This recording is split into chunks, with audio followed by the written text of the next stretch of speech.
Did you work around the Canada game yesterday? Were you all together for that? Well, a lot of the girls were in the facility. We were watching, so it was exciting to see the girls performing and obviously getting the win. They're watching the U.S. game right now too, so we've been that Olympic channel has been on all day long. I'm sure you probably wish this were June.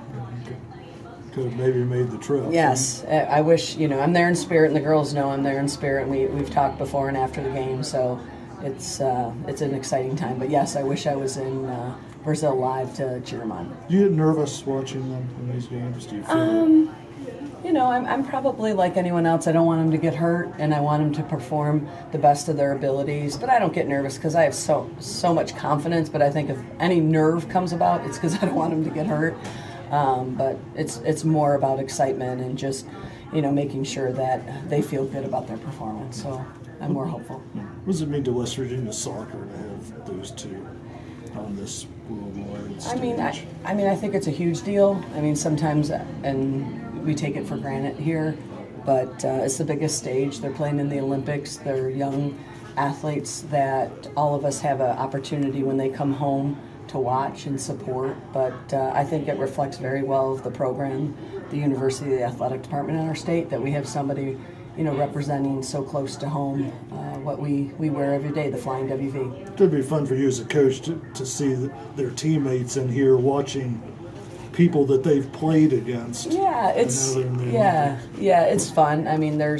It's exciting for me because a lot of the U.S. players are young players that I've coached throughout their youth careers. So I'm really spoiled because I know a lot of the U.S. players, the younger players, and now I get to enjoy Keisha and her teammates too. So it's fun. Is that a theme for this year? Is there a theme? Is there a theme? There's always a theme, Todd. Come on now. We will. So we're all in together, and we know that it's going to take a lot. We have a lot of moving parts right now. Vanessa's with Mexico, obviously Keisha and Asher in Rio. We have different parts with this 20 World Cup. So we have to have a lot of will this year, and we have to do it together. We obviously hope both of those two do well and ultimately play for a medal. How do you eventually work them back in? Is there going to be an adjustment time to just get them refreshed when they do come back? It is. I think that we have very, very good communication between them and the team, and an understanding of, like last year, obviously this has happened. The year before, they were in a 20 World Cup, so it's I don't think you're ever prepared for it, but I know the girls are excited for them to come home. I know that the girls are excited to get back, but they have, work to do in Brazil. But it's hard. I think it's hard on everybody, but I think our perspective is very open-minded, and we understand with their success, we have to embrace when they're here and when they're not here. Seems like obviously every year it seems like you lose a double-figure goal scorer.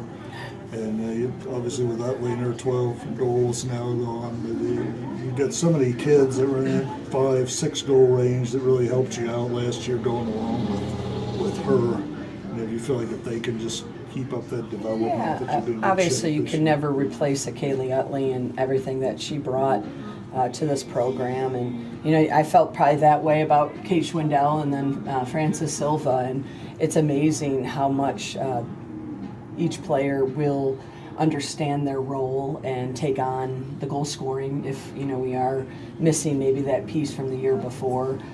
So it's really important that each player is focused and understand what they need to do to continue our success. So yeah, we're excited, very, very optimistic that someone will step up and help us win games. What are your expectations for Gordon this season? They obviously got her feet wet this level last year, 5 goals, 3 game winners. I will say this, Naya has a very high expectation of herself, more than I could ever put on her. And what I want to do with Naya is just make sure that she understands we want her to score, and that's the ultimate goal. We want her to be great, and that's the ultimate goal. But there's going to be a journey along the way, and we got to keep it small, keep it simple, and then move towards the final product. So there's definitely going to be pressure on Naya, and it's a huge privilege. We're 6th in the country right now, and to be a returner to a team of that caliber, of course there's pressure, but if she does her job, she gets better every day, Naya's going to be fine. Where do you stand with the goalkeeper situation right now? How does that stand? Yeah, well, now we're in day one. I've seen the goalkeepers twice, okay, 3 times. Obviously I'm very, very confident in Michelle Newhouse. She's, a returner in her senior year, but she has a 5th year. And, Michelle had a great summer of training, and she looks great in camp. And then you have our 2 freshmen coming in, and I'm just trying to get a feel for both of them with Riley Foster and obviously Myers, Brooke Myers. So it's exciting. It's exciting. Just see how it goes. See how it goes. Everyone has a shot right now, but it's Michelle Newhouse's position to lose if she wants to lose it, and I think she will tell me that there's no way possible. With Foster, she's played with so many of your Canadians. Is she somebody who's been on your radar for a while? Yeah. I mean, in the world of women's soccer, I think Riley has been committed to us over 3 years now. I saw her play in a U17 World Cup with Bianca and Esther when I was over in Costa Rica. So Riley has definitely been on our radar. She's definitely been playing at a high level and has competed, in a 20 World Cup coming up, and has been in a 17 World Cup, and is definitely a player that we believe in.